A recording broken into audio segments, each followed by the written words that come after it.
Sunan Ampel merupakan putra dari Syekh Ibrahim Asmarkandi. Ia tokoh Wali Songo pertama yang berperan besar dalam penyebaran Islam di Jawa, tepatnya lain di Nusantara.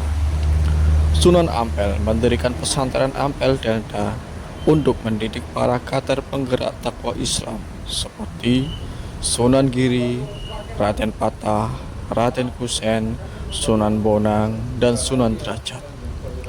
Ia juga membangun keluarga muslim dalam suatu jaringan kekerabatan dengan cara mengikat juru dakwah Islam dengan putri-putri penguasa bahwa Majapahit dalam ikatan pernikahan, sehingga dakwah Islam dapat menyebar ke beberapa daerah.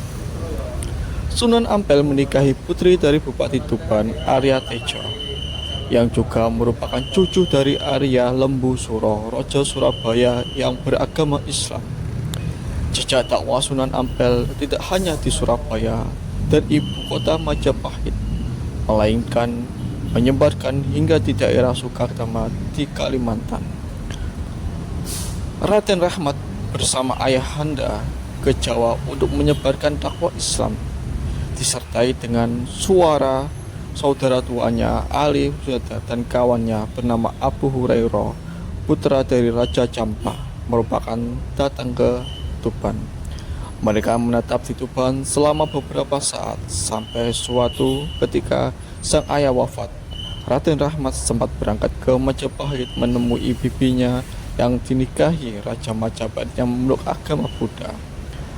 Bapak Ngantepen merupakan bahwa peresmian Raden Rahmat menjadi Imam Surabaya dengan gelar Sunan dan kedudukan wali di Ngampel Denda digelar oleh Raja Majapahit. Dengan begitu Raden Rahmat dikenal dengan sebutan Sunan Ampel.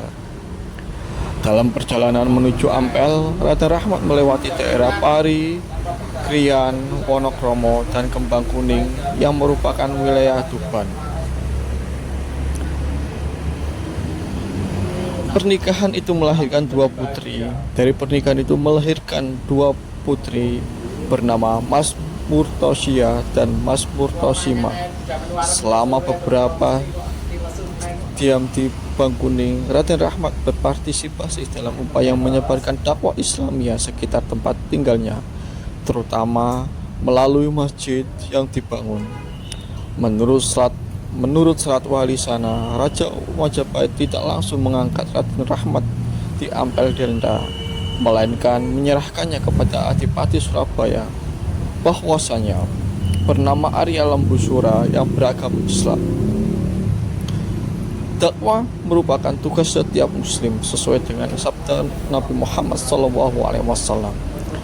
Sunan Ampel terkenal sebagai tokoh yang menjalankan misi berdakwah dengan sangat baik melalui prinsip berdakwah mauziatul hasanah wa mudazatu billati hiya ahsan. Sunan Ampel membentuk ikatan pernikahan para penyebar Islam dengan putri-putri penguasa bawahan menjadi Majapahit. Dengan kedudukannya sebagai bupati, Sunan Ampel semakin aktif melakukan gerakan dakwah dalam usaha memperkuat jaringan kekerabatan dengan penguasa-penguasa di wilayah lainnya.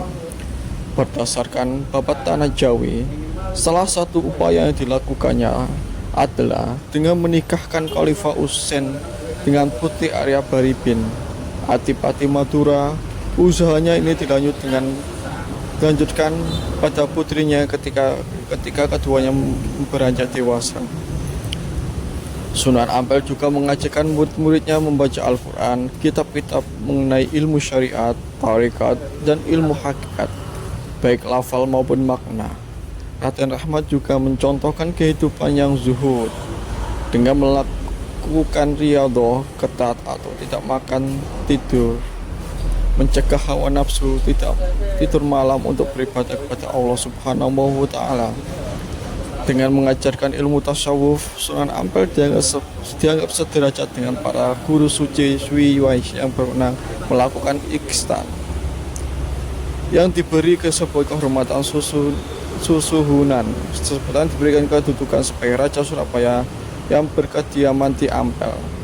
sehingga menjadi susuhunan atau Sunan Ampel. Dan karena kedudukan sebagai guru suci di Tugu Ampel yang mempunyai kewenangan melakukan qisyah, dakwah Islam dilakukan dengan persuasif melalui pendekatan kekeluargaan dan penuh empati. Tradisi keagamaan Campa di wilayah dakwah Sunan Ampel di antara sebagai berikut. Kebiasaan mentalkin orang mati dengan melakukan kunduri dan memperingati kematian seseorang pada hari ketiga, ke-7, ke-10, ke-30, ke-40, ke-100, dan ke-1000. Selanjutnya perayaan 1 dan 10 suro dengan penandaan bubur suro. Larangan penyelenggaraan hajat pernikahan keluarga, menghitankan anak, dan pindah rumah pada bulan suro.